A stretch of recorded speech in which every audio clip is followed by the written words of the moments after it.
Good morning, kunjani, dumelani bakayesu, mwashibukeni mukwaye. To all my friends in Africa and the diaspora, my brothers, sisters, welcome. Today I just wanted to share what's on my mind, and I wanted to start with, if I show you this video which I posted a few months ago, running in the dark, what would have been your conclusion when you saw that?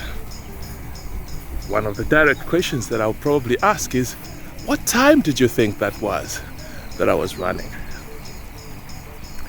Now, a few things would have happened in your mind. One, you would have said to yourself, oh my goodness, I can't wake up that time in the night. If you are in Africa, you'll probably be thinking around 04, 03 or 05, early 05 in winter. You'll be thinking, I can't do that. And automatically you disqualify yourself based on that. The second thing, obviously, as I said, you disqualify yourself. You get discouraged and thinking, oh, that's not meant for me. That's not for me. But if I tell you that that video was actually recorded around this place where I am, exactly the same time as I am recording this video today, would you believe that? Yes, for my friends in the UK or in the Northern Hemisphere, yes, you will say, yeah, definitely, yes, it's midwinter. But for people, my brothers in Africa who have never experienced this range of variance between day and night in the summer and winter, would actually think, no, it can't be. But it is. It's exactly the same time as this. And I've actually never changed. I wake up around the same time. So this time is 6:40. 6:40. Imagine it, 6:40. And look at that. The sun is right up there in the sky. Because today it's a little bit cloudy. Yesterday was actually sunny. But it's cloudy and it feels so great. But this is how life is.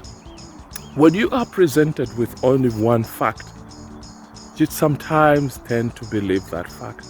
But I think in the time and age that we are living in, there's so many ways you can verify whether what you're being told is exactly true or is correct. And this is exactly true about Africa.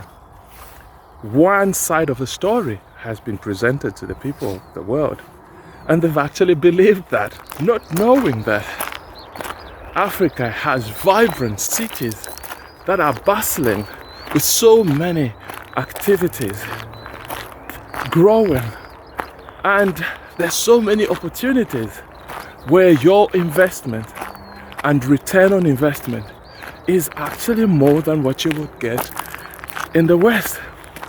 It is certainly true. Some of the African economies are actually growing at a very fast pace compared to the West.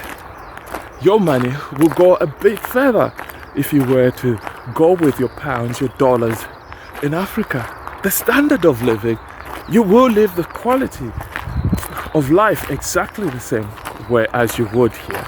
But if you are smart, you'll be able to stretch your money to go a little bit further.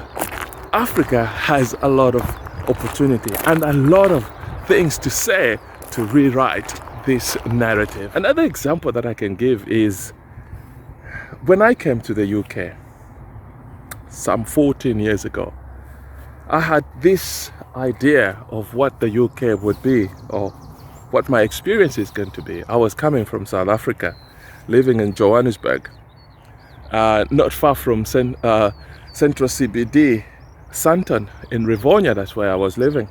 And you know, when you walk in Sandton, there's so much going on there.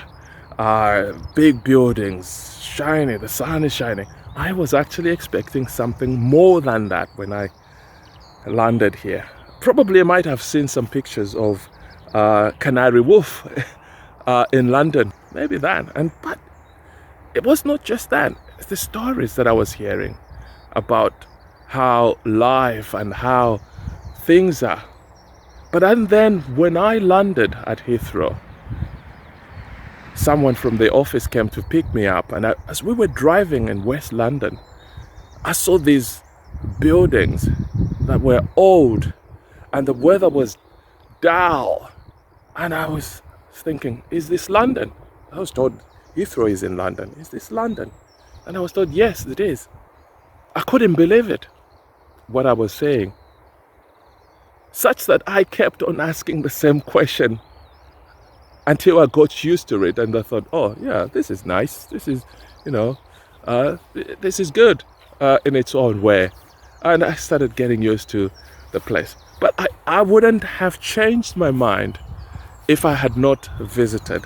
I wouldn't have changed my perception of how England and the UK is if I had not visited.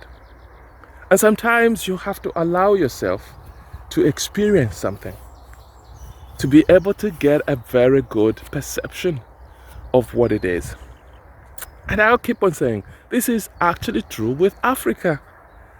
Africa has been painted in a very bad light, such that even ourselves as Africans, we tend to believe the negative that is there or that we hear around the world. You're walking around the world not even being confident that you're coming from a rich continent full of culture, colors, brightness, everything that you would think of.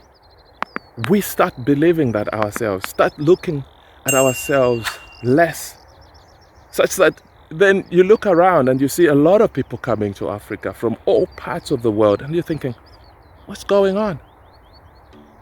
We need to work up. And as Africans in the diaspora, we need to stand up and be part of the narrative that is being rewritten. And as they say, life is the greatest teacher. Let's invite people. For my friends that are in the UK, in the diaspora, I would say visit Africa. Go and see for yourself. And you will be amazed by what you will see when you get there. It is definitely different, but it's beautiful. And I am proud to be an African. Zambia, where I come from, there is a saying which goes like this: Umwana ashenda, atashianyi nokunaya. A dialect translation of that is that a child who has never traveled will always praise his mother's cooking. And that basically is true with life. Let's experience life. Let's go out there and be part of the narrative that is being rewritten. God bless.